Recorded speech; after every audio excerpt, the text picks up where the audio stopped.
Il y a quelque temps, je me suis rendu à Toulouse pour le tournage d'une vidéo qui sortira bientôt sur la chaîne. Une grosse vidéo d'ailleurs, j'espère qu'elle vous plaira. Toujours est-il que je ne pouvais pas ne pas en profiter pour rendre visite à mon ami Tony. Oui, le célèbre Tony de Rendez-vous in Tornado Alley. Le seul qui dans notre équipe possède une vraie crédibilité scientifique au travers de son parcours chez Météo France.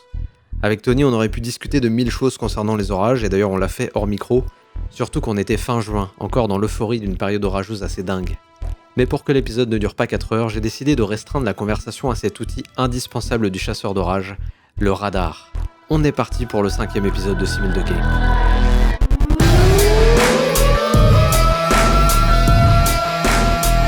Hier soir, la mini-tornade a duré quelques minutes à peine. Pour le moment, on se dirige vers un gros orage. Un orage littéralement coincé dans un nuage. This is an extremely dangerous tornado with complete devastation likely. Tornado! Pick up! Pick up! 6000 de Cape. Salut Tony. Salut Chris. Ça va bien? Bah ouais, ça va et toi? Bah ouais, pas mal. Bah merci de m'accueillir dans ta belle demeure. C'est un grand plaisir. Ça faisait un petit moment qu'on s'était pas vu en plus, donc c'était cool de pouvoir papoter un peu déjà des derniers orages qu'il y a eu quand même, parce qu'on sort d'une semaine bien agitée là. Ouais, tout à fait, ouais. Ouais, j'ai pu chasser un petit peu, mais peut-être pas autant que j'aurais voulu, mais c'était cool quand même. Quoi. Bah, il faut dire, alors je sais pas si on peut le dire ou si c'est secret défense, que t'as une petite famille quand même maintenant. Oui, donc, voilà, bon, bah, j'ai deux petits hauts à la maison, donc c'est sûr que voilà. C'est plus compliqué pour les chasses. Ouais, deux petites tornades à la maison, mais... Ah ouais, c'est ça, ouais. Il y a beaucoup d'agitation par ici, j'ai pu me rendre compte aussi, ouais.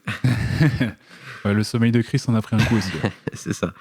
Bon après, c'est sûr que pour les États-Unis aussi, ça va être un peu plus compliqué, parce que les gens, ils arrêtent pas de nous demander quand est-ce qu'on y retourne, est-ce qu'on refait l'équipe et tout ça, mais... Ouais, bah oui, ça va être compliqué, puis va falloir prendre un van là cette fois, si on a les petits en plus. C'est ça. Oh là là. Je vois déjà Chris se décomposer là. S'il faut gérer les biberons en même temps que la prévision, j'ai peur que la concentration prenne un coup quand même. Hein. Bon. Bah écoute, on verra plus tard, mais moi c'est clair que... Moi, je re-signe tout de suite. Hein. C'est sûr que. Voilà, mais bon, pour l'instant, j'ai d'autres préoccupations. Quoi. C'est sûr. Mais en tout cas, aujourd'hui, j'avais envie d'aborder un thème un peu plus précis quand même. Et un thème qui est tout à fait approprié pour toi, Tony, puisque c'est ton cœur de travail sur les radars météo. Oui.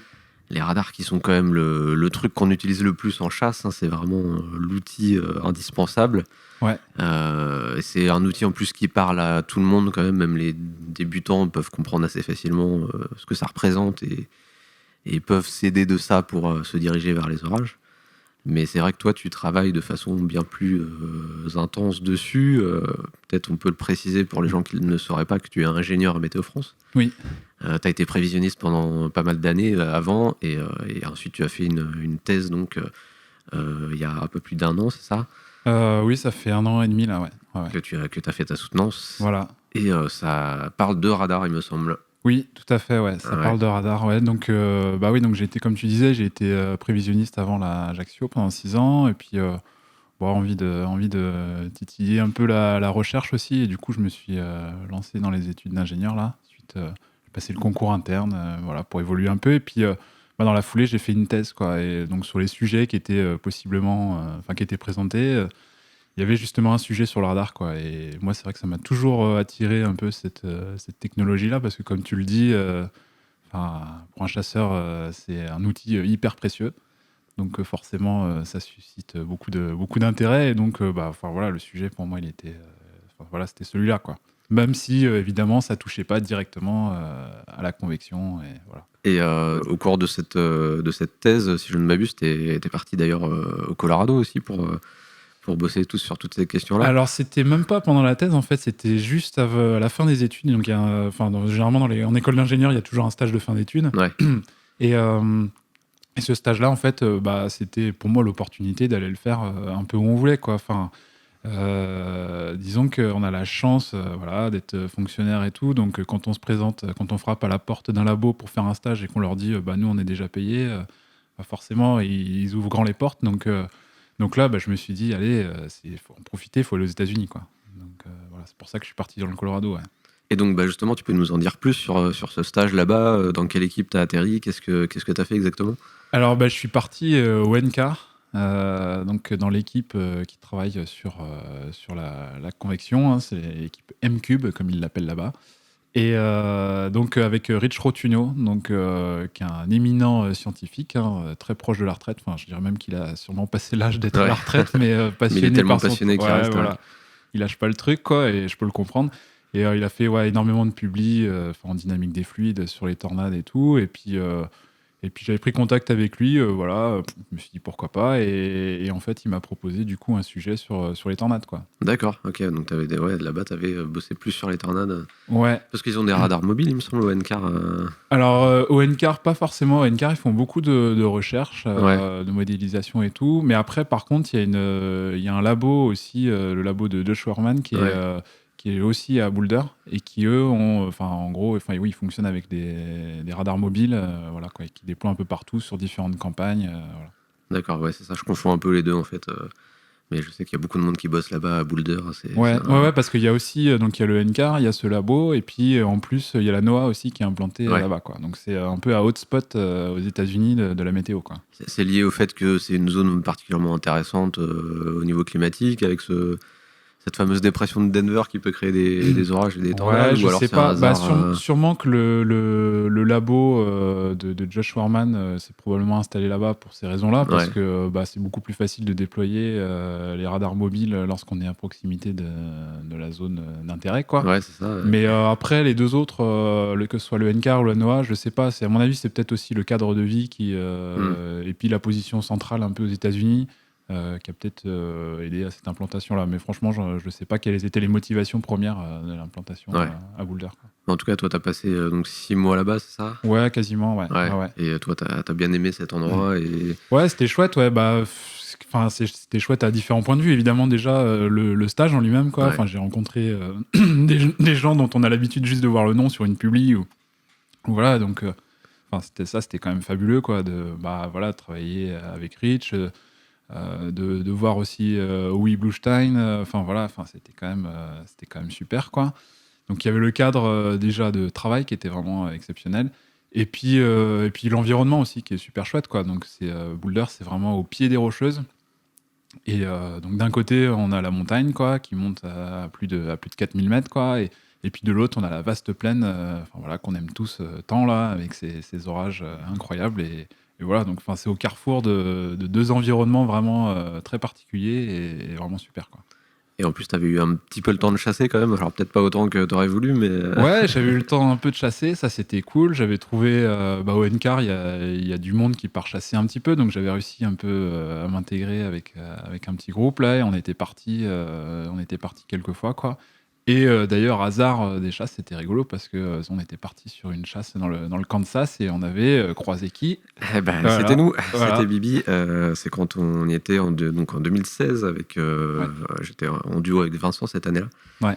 Et effectivement, on s'était retrouvés sur la même supercellule de Leoti dans le Kansas. C'était assez fou, quoi. Bon, évidemment, tout le monde était là-bas parce que c'était la supercellule du jour. Elle était hyper bien identifiée et tout. Mais c'était trop marrant quand même de se croiser sur cette petite route du Kansas, là. Totalement imprévu, et puis c'était cool, quoi. Sous un beau plafond de Mammatus coloré, là. On n'a pas eu le temps de discuter beaucoup, mais c'est clair, c'était super vite. C'était rigolo, quoi. C'était assez irréel, quoi, comme rencontre. Mais alors, un peu comme la semaine dernière où j'ai croisé plein de chasseurs des quatre coins de la France dans le Loiret, là, où vraiment je me suis senti comme aux États-Unis, quoi. Il y avait vraiment ce truc, on était tous sur la même route et on suivait la supercellule. Enfin, il y avait vraiment une ambiance américaine qui était assez folle. Franchement sympa. Donc ça, c'était pour la petite parenthèse américaine, du coup. Ouais. Et donc, alors, on va revenir sur ta thèse. Déjà, tu peux peut-être nous donner son titre pour flamber un peu. Ouais, alors le titre précis, en plus, je m'en souviens même plus, quoi. Mais non, mais en fait, l'idée principale de cette thèse, en fait, c'était en gros, d'ailleurs, il y a du monde autour de moi qui le résume un peu comme ça, quoi. Ouais. C'est en gros essayer de voir avec les radars la pluie qui tombe derrière les montagnes, quoi. C'est un peu, voilà, c'est un peu ça l'idée, quoi. Comme Tony ne s'en souvenait pas, je me suis permis de retrouver pour lui l'intitulé exact de la thèse. Parce que je trouve qu'il y a toujours une certaine poésie dans ces sujets de niche. Tony a donc travaillé très précisément sur l'utilisation des données radars volumiques et d'un modèle de prévision numérique du temps à haute résolution pour une meilleure estimation quantitative des précipitations en plaine et sur les massifs montagneux. Voilà, c'est bon, je peux respirer. On va y revenir un peu plus tard dans l'épisode. Reparler un peu juste de la technologie radar d'abord pour remettre les choses dans leur contexte, rappeler comment ça fonctionne un radar en fait. Ouais, en fait, un radar, c'est ce qu'on appelle un émetteur-récepteur. Donc, c'est un émetteur qui va envoyer une onde électromagnétique. Bon, ça va peut-être pas forcément parler à tout le monde, mais en gros, ça émet une onde et cette onde, elle se propage dans l'atmosphère et elle va se rétrodiffuser. Enfin, les particules qui sont dans l'atmosphère vont un peu interagir avec cette onde et il y a une partie de cette onde qui va revenir vers le radar, quoi. Et on va mesurer finalement ce qui nous revient. Et donc, ça se fait au travers notamment d'une antenne. Et cette antenne, elle tourne sur elle-même, à 360 degrés. Et puis, petit à petit, donc, elle envoie des tirs comme ça, et puis elle écoute, et puis elle parcourt comme ça, tout autour d'elle, quoi, sur 360 degrés. Et donc, à partir de l'analyse après du signal qui est revenu, déjà, le temps qu'a mis le signal pour revenir va nous donner la distance à laquelle se situent les cibles qui ont été interceptées, quoi. Donc, par exemple, les précipitations. Et après, l'intensité du signal va nous donner une information sur l'intensité de la précipitation. Donc du coup, on va pouvoir faire une cartographie finalement d'un cercle autour du radar qui va décrire comment se répartissent les précipitations. Et du coup, en France, on a tout un réseau. Donc Météo France a déployé tout un réseau comme ça qui nous permet après de faire ce qu'on appelle un composite, c'est ça, où on assemble tous les radars et puis après, on a toutes les précipitations sur la France, quoi, voilà, c'est ça. Il y a une trentaine de radars en métropole, donc ils sont tous séparés de plus ou moins 200 km. Quoi. Ouais. Et chacun d'entre eux est capable de voir les précipitations jusqu'à 250 km. Mais forcément, donc, plus on s'éloigne, plus la résolution se dégrade, quoi. Ouais. Mais bon, jusqu'à 100 km, c'est quand même très bon. Et après, on assemble un peu toutes les données de tous ces radars pour faire une carte sur toute la France des précipitations, quoi. Et ça, ce qui est top, c'est que depuis, ça fait un peu plus d'un an, je crois aussi maintenant, on a Météo Ciel qui a rendu ces données accessibles gratuitement à tout le monde. Donc maintenant, on peut vraiment avoir ces images détaillées. Donc ça, c'est cool, c'est chouette. Ouais, c'est chouette. Bon, après, ça reste des données qui sont encore pas, qui sont assez brutes finalement. Ouais. Donc il faut quand même garder un œil critique sur ces données-là, quoi. Mais c'est clair que c'est un grand pas, quoi. Enfin.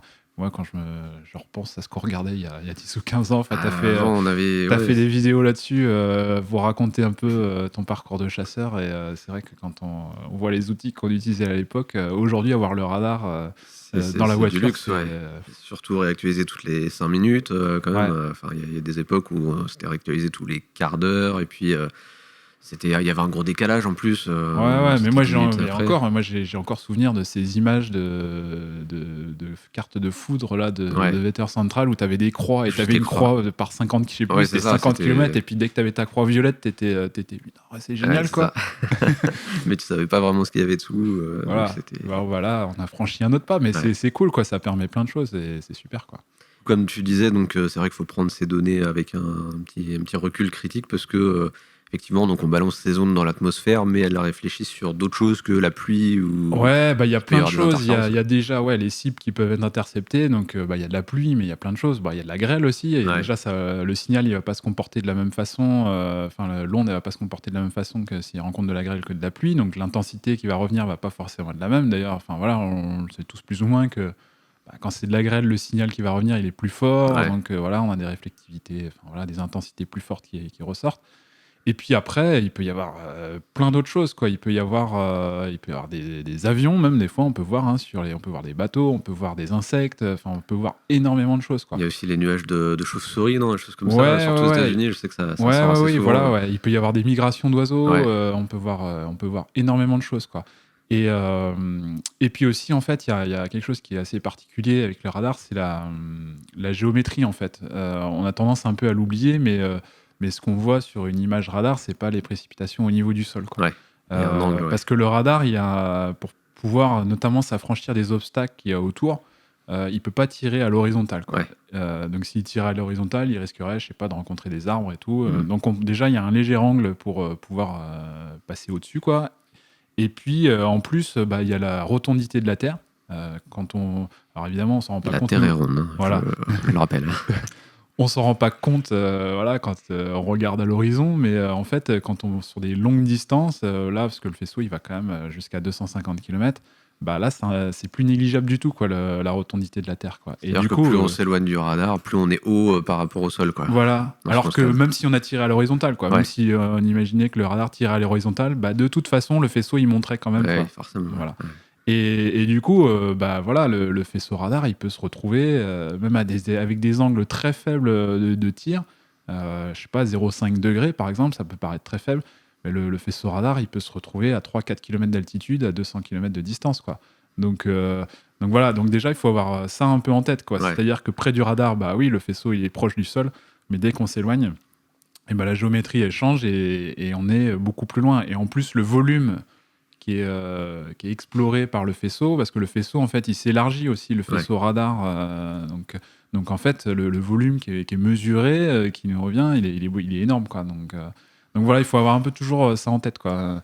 Bah, surtout pour les orages où forcément, si on scanne la partie basse de l'orage et la partie haute, ça peut changer radicalement la physionomie de la cellule tout à fait. sur l'image Et radar. quoi. on a peut-être tous un peu en tête aussi, là, ces virgas, des fois, qu'on voit sur Ouais. les images radar, en fait, ces précipitations-là qui touchent pas le sol, Mm. c'est lié complètement à ça, en fait. C'est que bah, le faisceau, il est un peu loin du radar, Mm. du coup, on est très haut. On tape dans la précipitation, mais en fait, cette précipitation, elle s'évapore avant de toucher le sol. Ouais. Alors que si on avait pu mesurer, finalement, près du sol, eh ben, on se serait rendu compte qu'il n'y a pas de précipitation, quoi. Ouais, ça peut être trompeur. Des fois, on peut se dire que c'est une petite cellule qui est en train de se former, là, qui commence à Mhm. avoir des petits échos. Ouais, puis en ouais. fait, non, c'est juste un virga Voilà, vraiment inoffensif. Quoi. ouais, tout à fait, ouais. Et tu parlais de la grêle du fait de différencier la pluie et la grêle. Il y a aussi des technologies encore plus poussées pour justement différencier ça, non? Ouais, après, on utilise ce qu'on appelle la polarimétrie. Alors, bon, ça peut paraître comme ça un peu un nom barbare, quoi. Mais là, rentrons un peu dans la technique, là, je suis sûr que ça va intéresser des gens. Ouais, mais en fait, c'est-à-dire qu'on envoie l'onde qu'on envoie, on peut la polariser de manière différente. On peut faire une onde polarisée horizontalement ou alors verticalement. Et donc, on envoie deux ondes, en fait, voilà, une horizontale et une verticale. Et après, on va analyser les deux signaux, quoi. Et en fait, à partir des différences qu'il peut y avoir entre ces deux signaux, enfin les deux signaux qui vont nous revenir, eh ben, on va pouvoir justement calculer de nouvelles variables, de nouveaux paramètres, et donc déduire des propriétés sur les cibles qui ont été interceptées, quoi. Par exemple, si on prend la pluie, des grosses gouttes de pluie, on sait que les grosses gouttes de pluie, quand elles chutent, elles vont avoir tendance à s'aplatir, quoi. Ça va faire un peu une forme de donut, on dit souvent, quoi. Donc en fait, sur la verticale, elles vont être plus petites, selon l'axe vertical, elles vont être plus petites que selon l'axe horizontal, quoi. Et du coup, bah, la réponse qui va nous revenir des ondes qui ont été envoyées, donc l'onde verticale, elle va envoyer une certaine réflectivité qui va être plus faible que celle que l'onde horizontale, parce que voilà, la quantité d'eau traversée va être plus importante. Ouais, c'est ça qui permet du coup de repérer donc, des noyaux gréligènes importants. Voilà, par exemple, on peut, avec de la grêle, on sait qu'on va avoir une réponse à peu près pareille dans les deux directions. Ouais. Mais on va avoir une réponse qui va être très forte, quoi. Et du coup, alors que de la pluie très forte, on va avoir une réponse, des réflectivités qui vont être très fortes, mais qui par contre vont être très différentes sur les deux canaux, quoi. Donc ça va nous permettre un peu de distinguer une forte pluie de la grêle, quoi. Enfin, des choses comme ça, quoi. Ok. Et au-delà des noyaux de grêle, nous, un truc qui nous intéresse pas mal, c'est les rotations dans les orages. Ouais. Les supercellules. Et ça, on sait que pour ça, la technologie qu'il faut, c'est le Doppler. Oui. On en parle souvent quand on est aux États-Unis, on voit souvent ces images rouges et vertes où on cherche ce dipôle, ce fameux dipôle entre le rouge et le vert qui est de plus en plus fluo, et ce qui veut dire qu'il y a une rotation de plus en plus marquée. Déjà, est-ce que tu peux nous expliquer un peu comment ça fonctionne, ça ? Ouais, bien sûr. En fait, ce qu'on fait, c'est que cette fois, on va s'intéresser. Le signal qu'on envoie avec le radar, il a une certaine intensité, mais il a aussi ce qu'on appelle une phase, en fait, une certaine fréquence. Et du coup, ce signal-là, ce qui va se passer, c'est quand il va intercepter des cibles qui sont en mouvement, ce signal, il va être modifié, sa fréquence va être modifiée, quoi. Alors l'exemple qui est classique et qu'on peut un peu tous au quotidien rencontrer, c'est l'exemple d'une sirène d'ambulance, par exemple. Lorsqu'on a l'ambulance qui s'approche de nous, la fréquence, elle est augmentée parce que le son devient de plus en plus aigu, c'est ça ? Oui, voilà, le son est plus aigu. Parce que l'onde, en fait, elle se propage, mais elle a en plus, à sa vitesse de déplacement initiale, il y a en plus la vitesse de déplacement de l'ambulance elle-même qui vient s'ajouter. Donc, en fait, on a une fréquence plus élevée qui nous arrive et donc un son plus aigu, quoi. Et au contraire, quand elle nous a passé, qu'elle s'éloigne de nous, et ben là, au contraire, la vitesse de déplacement du son vers nous est contrée un peu par la vitesse de déplacement de l'ambulance qui s'éloigne. Et du coup, là, on a une fréquence qui est beaucoup plus faible et donc un son beaucoup plus grave, quoi. Et en fait, voilà, c'est cette analyse de cette fréquence, en fait, de cette variation de fréquence, qui permet d'avoir une idée de la vitesse de déplacement, quoi. On pourrait mesurer, finalement, si on connaissait la fréquence de la sirène de l'ambulance, connaître sa vitesse de déplacement en analysant, du coup, le son avant, après, une fois que ça nous a passé, quoi. Et là, c'est exactement pareil, c'est ce qu'on fait avec les radars Doppler, quoi. Ouais.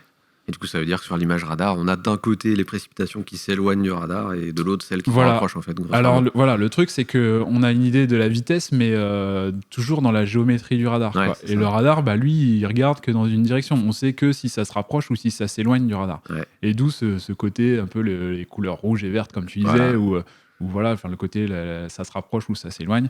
Et donc, voilà, c'est ce qu'on retrouve sur ces images Doppler, quoi. Ça laisse encore une grande part à l'interprétation, après, à notre interprétation à nous, pour savoir vraiment dans quelle direction ça. Ouais, ça complique un peu les choses. C'est vrai que c'est pas les images Doppler, c'est autant des images de réflectivité, c'est voilà, avec les intensités de précipitation, c'est assez intuitif, on comprend assez bien ce qui se passe. Les images Doppler, ça devient plus compliqué quand même. Voilà, parce qu'on n'a pas le champ de vent directement, quoi. On a juste une composante de ce vent, et en plus, selon dans la direction où on regarde, c'est pas la même, pas la même composante, quoi. Donc, Et je pense qu'il y a pas mal de chasseurs français qui aimeraient pouvoir utiliser ces images en France. Est-ce que les radars Météo France, déjà, ils ont la technologie Doppler ou pas ? Ah, ils ont tous la technologie Doppler, quoi. Actuellement, tous les radars ont la technologie Doppler. Après, elle est pas forcément beaucoup exploitée. Ouais. Alors, elle est quand même essentiellement exploitée, en fait, pour la modélisation. Ce sont des données qui rentrent dans le modèle Arome, et voilà, en tant que données de vent, quoi. Mais après, il y a plein d'autres applications qui pourraient y avoir qui, pour l'instant, ne sont pas encore développées à Météo France, quoi. Et pourquoi on n'y a pas accès ? C'est la question sans doute que tout le monde se pose. Ouais, pourquoi on n'y a pas accès ? Déjà, les données radar, on commence à y avoir accès, mais après, c'est la politique qui est en train un peu de changer, hein, avec l'ouverture, la politique d'open data, voilà, qui est en train de gagner aussi petit à petit Météo France. Donc, petit à petit, il y a quand même de plus en plus de choses qui sont mises en libre accès par Météo France. Là, les données radar Météo Ciel, se les procure et les met à disposition. Les données Doppler, je pense que ce ne sera pas encore tout de suite, parce que même côté prévisionniste, par exemple, à Météo France, même en interne, on n'en est pas encore là, parce qu'on a encore assez peu d'expérience en la matière, parce que c'est des données qui n'ont pas été beaucoup exploitées. Pourtant, on les a depuis assez longtemps, mais voilà, les enjeux n'étaient pas les mêmes, disons, que ce qu'il peut y avoir aux États-Unis, où voilà, c'était crucial d'avoir les données Doppler. En Europe, l'utilisation de ces données Doppler est quand même assez récente, quoi. Ouais, mais sous ton impulsion, bien sûr, ça va changer. Oui, j'espère. En tout cas, on y travaille actuellement. On commence justement à travailler sur les données Doppler, et notamment à essayer de mettre en place un algorithme de détection des mésocyclones. Donc voilà, c'est un travail sur lequel je suis actuellement. Et j'imagine que ça doit être bien compliqué, parce que du coup, il faut justement réussir à automatiser le process, donc à éliminer toutes les interférences dont on parlait tout à l'heure, et à faire en sorte que... ça doit être super difficile d'être sûr que ça détecte bien un méso et pas d'autres. Ouais, parce que déjà, en fait... faut s'imaginer qu'au départ, le champ initial brut qui nous arrive du radar, il est quand même assez bruité. Ouais. Et donc déjà, il y a toute une partie de filtrage des données, d'essayer d'améliorer la qualité de la donnée au départ. Et puis après, en fait, nous, déjà, c'est assez dur pour nous d'interpréter comme ça une image Doppler. Alors quand il faut l'automatiser, ça devient aussi encore plus compliqué, quoi, parce que on se rend pas compte, mais le cerveau humain, il est capable d'analyser super facilement, super rapidement un truc, et quand il faut le faire par un algorithme, c'est une autre histoire, quoi. Ouais, donc tu passes ta journée à faire des lignes de code, en fait. Ouais, c'est ça. Ouais, voilà. Ouais, c'est ça. Bon, c'est la partie de la météo, pas forcément qui fait le plus rêver, mais ça reste passionnant. Ouais. Après, il faut en parler, parce que c'est vrai qu'il y a beaucoup de jeunes, alors peut-être qui nous écoutent aussi dans ce podcast, qui me demandent souvent... comment on fait pour devenir chasseur d'orage professionnel ? Comment on en fait un métier ? Et je suis obligé de casser un peu les rêves de tout le monde et leur dire que c'est pas forcément un métier.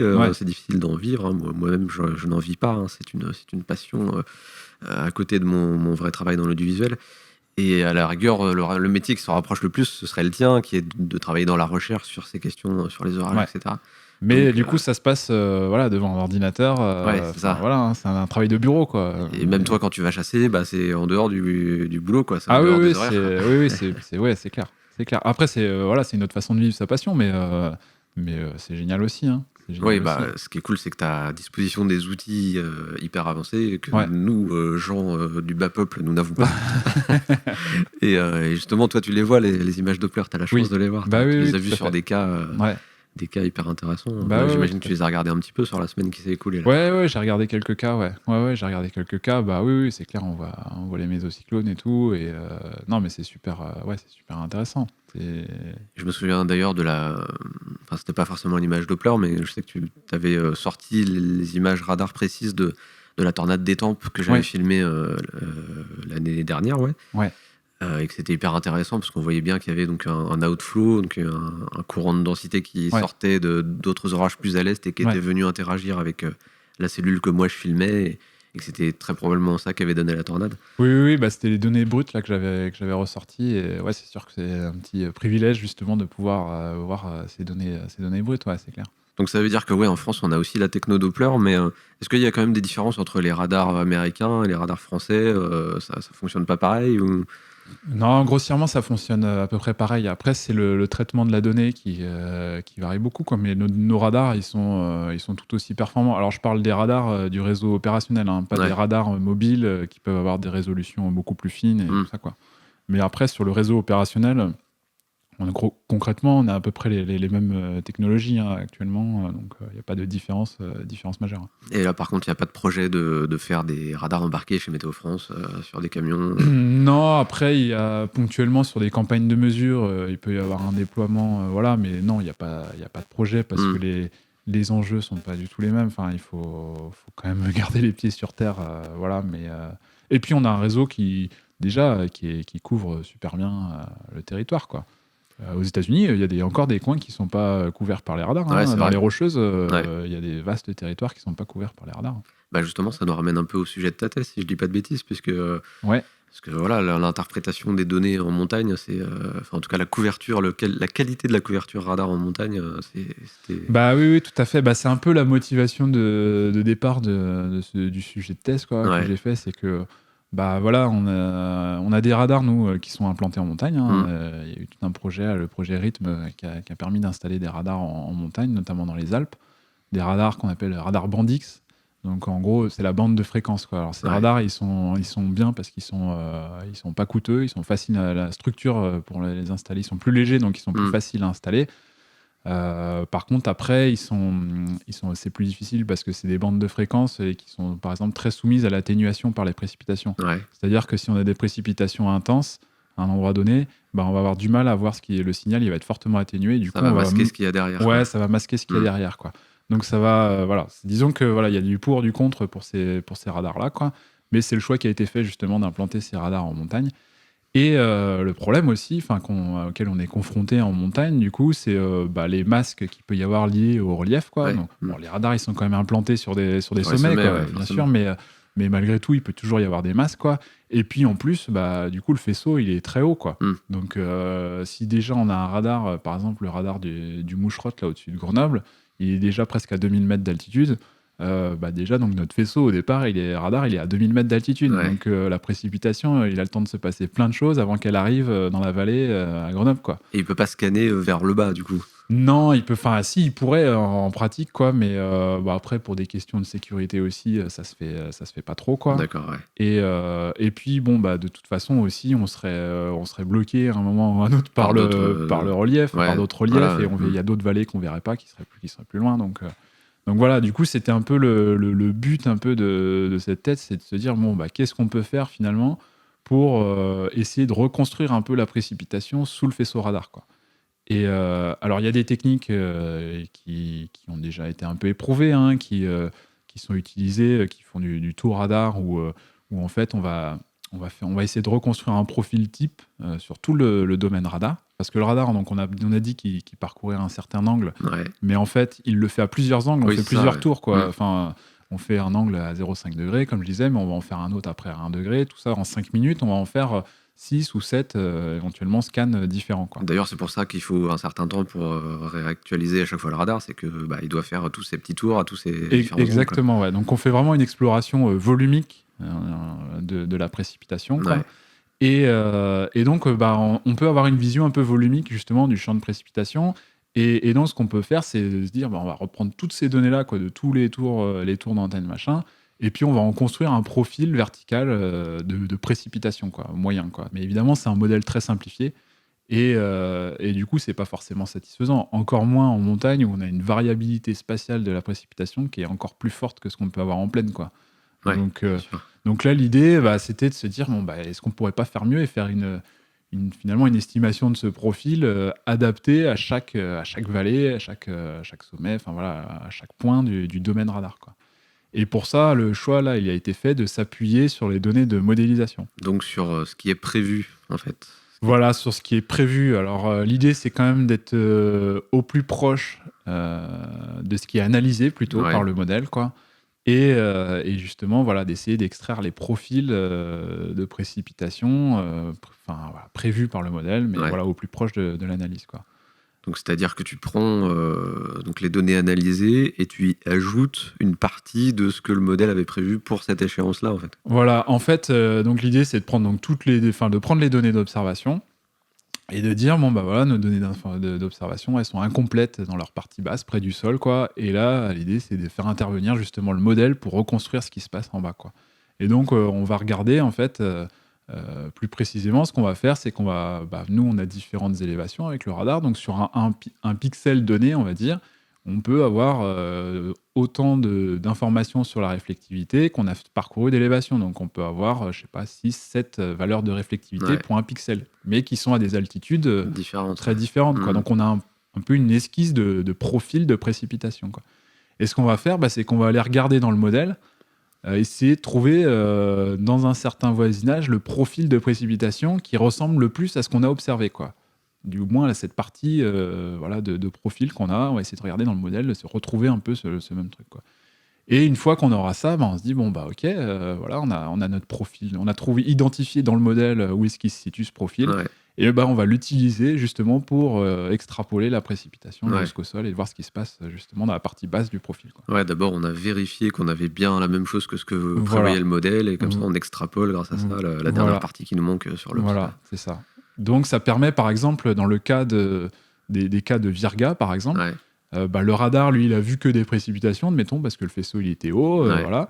Dans le modèle on trouve la même chose, mais il se trouve que dans le modèle il savait qu'il y avait des virgas, donc du coup dans la partie basse du profil il fait complètement évaporer, et ça nous permet nous finalement de corriger la précipitation qui a été estimée, quoi. Alors que si on avait pris un profil type classique, en fait, on aurait juste fait tracer tout droit en gros sur le profil observé, et puis on aurait dit qu'il y avait des précipitations en dessous, alors que non.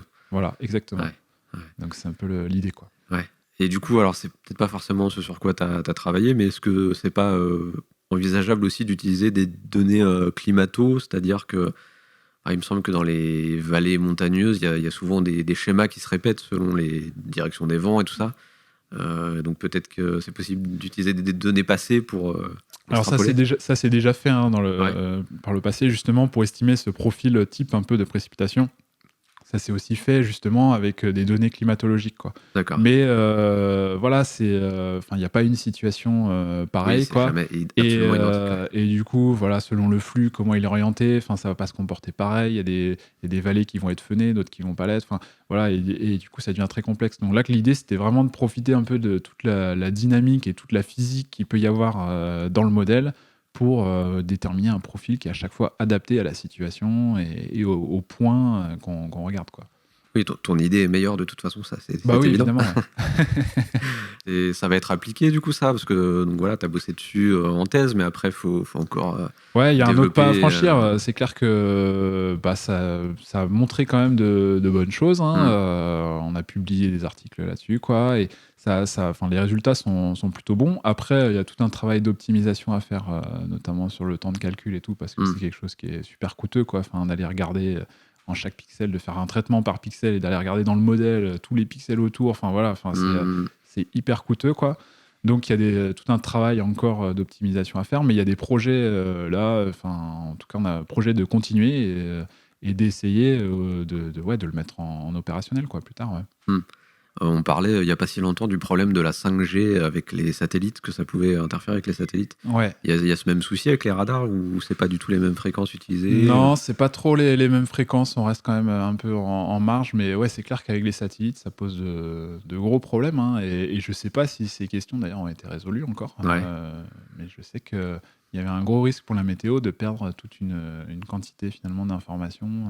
C'est pour les satellites qui font de l'observation, c'est ça? Ouais, c'est pour l'observation. Et du coup, qui dit observation dit modélisation. En fait, Ouais. hein. Les satellites, c'est une source incroyable de données pour les modèles, quoi. Et ça a notamment permis de faire de gros progrès, en fait, notamment dans les zones qui sont pas bien couvertes en stations d'observation au Ouais, sol et surtout tout ça, quoi. Notamment les océans. Et puis après, bon, t'as d'autres pays, hein, des pays du Sud où sont moins équipés, quoi. Ouais. Et c'est clair que de perdre une partie de ces informations, ça pourrait clairement, c'est même fort probable que ça entraîne une dégradation de la qualité des prévisions, quoi. Ouais, donc ça c'est un des contre-arguments réalistes contre la 5G, parce Voilà. qu'on entend beaucoup de choses Oui. beaucoup moins scientifiquement viables, mais là effectivement c'est quelque chose auquel il va falloir réfléchir, quoi. Ouais, tout à fait, ouais. Après, nous on sera content d'avoir la 5G sur le terrain et de charger nos données radar hyper rapidement Mais si sur les le téléphone, modèles sont moins bons, mais si les modèles sont moins bons, on sera sera pas au bon sera endroit. pas content non plus, donc donc ouais, il y a un vrai petit souci ici, quoi. Voilà. Bon, on verra comment ça se goupille. Est-ce que tu vois du coup des choses qui vont évoluer dans la technologie radar? Est-ce que toi tu es au courant de choses qui vont arriver? Qu'est-ce qu'on peut encore améliorer là-dessus? Il y a énormément de choses à faire déjà dans le traitement de la donnée. Après, il y a des nouveaux systèmes radars qui arrivent régulièrement. Le réseau, il est quand même régulièrement rajeuni. Moi, je pense qu'il y a encore beaucoup de choses à faire dans l'exploitation de la donnée, quoi. C'est hyper vaste. Après, il y a une communauté qui est très active, hein, une communauté scientifique dans le domaine qui est très active. Les Allemands ont fait des choses, hein. Ils ont déjà développé un algorithme de détection des mésocyclones. Voilà, nous on essaye un petit peu de rattraper notre retard sur eux. Mais ouais, je pense que dans le traitement de la donnée, il y a encore beaucoup de choses à faire, quoi. Et du coup, dans l'étude aussi a posteriori des situations, des choses comme ça? Oui, ça, évidemment, on apprend à chaque fois des différentes situations qui peuvent se présenter. C'est clair qu'on apprend beaucoup. Des situations qui sont critiques aussi, c'est par exemple en cas de précipitation intense aussi, en Méditerranée, ça c'est quand même quelque chose qui revient régulièrement. Et l'estimation des précipitations n'est pas toujours évidente dans ces situations-là, quoi. Il y a des enjeux hyper forts, quoi. Ah oui. Les enjeux en France, en fait, évidemment, il y a les orages et tout, les supercellules et tout, quoi. Mais quand on parle vraiment d'enjeux et de risques et tout, ils sont plutôt portés sur les fortes précipitations autour de la Méditerranée, quoi. Ouais. Et c'est vrai que s'il y a des évolutions, des points clés sur lesquels, où l'accent est mis souvent, quoi, c'est vraiment sur améliorer sur ces points-là, quoi. Plus on est précis sur la détection des noyaux vraiment les plus intenses, plus on peut déclencher des alertes dans les villes concernées, ou des choses comme ça. Ça pourrait être automatisé. Oui, tout à fait, ouais. Après, je pensais même, on en parlait entre chasseurs l'autre fois, de ce système aux États-Unis de notification push, vraiment envoyé à tous les gens qui sont sur la zone de risque. On est en train d'y venir, en fait, hein, doucement. C'est clair que c'est plus dans les cartons. C'est en train d'être petit à petit travaillé à Météo France, hein, pour plein de choses, hein, notamment pour les fortes précipitations. Mais aussi pour les orages violents, il y a des trucs qui commencent à être faits un petit peu, quoi. En tout cas, même si ça reste encore à l'état de projet, mais c'est des projets qui ont déjà un peu avancé, quoi. Et c'est clair qu'à l'avenir, on y viendra aussi, je pense. Ouais. Autour de nous, les chasseurs d'orage, on sera toujours au courant à l'avance, mais c'est vrai que pour la population lambda, c'est vrai qu'aux États-Unis, quand on y va, c'est vrai que c'est assez incroyable de voir qu'on est au milieu de nulle part et puis on reçoit un SMS disant attention. Tornado warning dans votre zone. Voilà. On peut imaginer des choses comparables en France à l'avenir, c'est clair. Ouais. Bon, et puis nous, peut-être que la prochaine fois qu'on repartira aux États-Unis, on peut essayer d'embarquer un petit radar pour nos propres données. Je vais essayer d'en prendre un dans le magasin. Un atelier où il y a des choses qui traînent à Météo France. Ouais. Par contre, il va falloir penser au format un peu plus grand pour la voiture. Quand même, je me souviens que Reed, ils avaient fait un petit radar qui tenait dans une petite boîte. Là, ils mettaient ça sur leur... Alors, c'est vrai que le Dominator est déjà assez imposant, mais ils avaient réussi à embarquer un truc quand même. Ah ouais. Bon, bah, c'est vrai. On laissera quelques paquets de chips de côté pour mettre le radar. Ah ouais, non, je suis pas tout à fait d'accord là-dessus. Là. Non, c'est même pas vrai. En plus, quand je suis stressé dans l'orage, je n'arrive plus à manger. Autant il y en a. Alors autant Julien et toi aussi, je sais que vous avez besoin de vos repas. Ouais, Vincent aussi. Hein. Vincent, ouais, mais Vincent, c'est sa petite salade à midi, et puis c'est bon, quoi. Mais je sais que Julien, il a son goûter de 4 heures, son goûter de 6 heures, son goûter de 8 heures. Bon, il va peut-être m'en vouloir si je dis ça ici, mais... Alors que moi, tout se ferme, quoi. Quand on passe en mode chasse, je ne pense même plus à manger, je suis concentré. Bref, rien à voir avec les radars, mais voilà, ça prouve qu'on est impatient d'y retourner, quand même. Oui. Après, voilà, hein, les tornades seront toujours là. Hein. Ouais, les tornades seront toujours là, a priori, et même selon les médias, il y en a de plus en plus. Ah oui, c'est vrai que... Ça, cette question, j'y ai droit à chaque fois que j'ose répondre à une interview.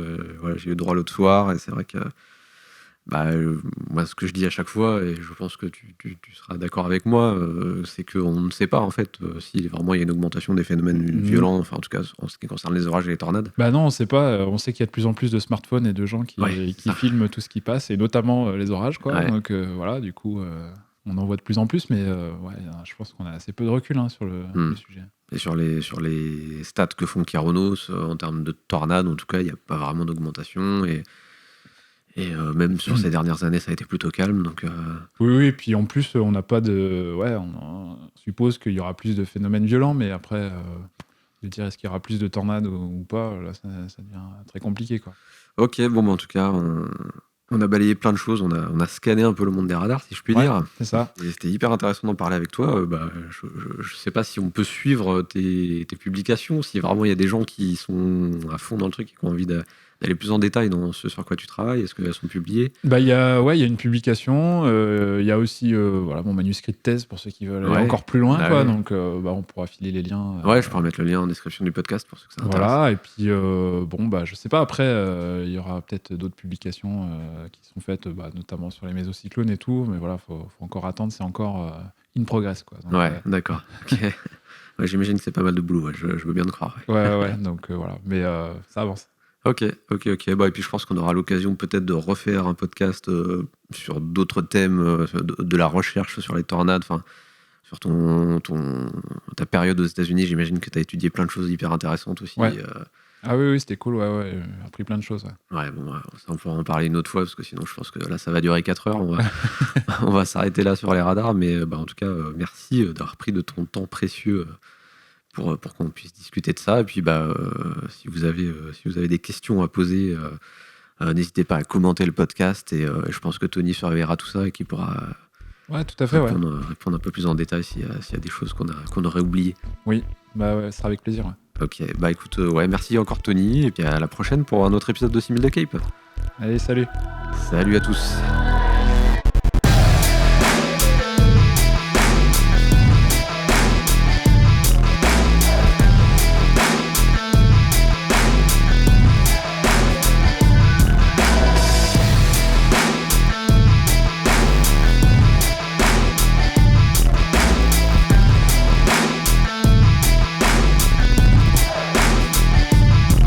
« 6000 de Cape ».